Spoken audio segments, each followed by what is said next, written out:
আজ 10 মহরম পবিত্র আশুরা। ইসলাম ধর্মাবলম্বীদের কাছে দিনটি শোকের।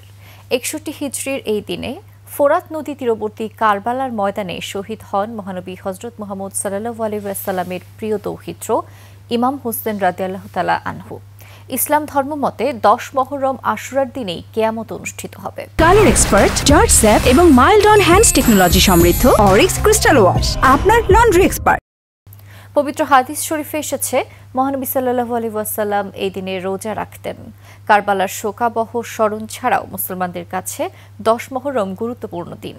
শিয়া মতাবলম্বীরা ইমাম হোসেনের শোকে এই দিনে মাতম করেন।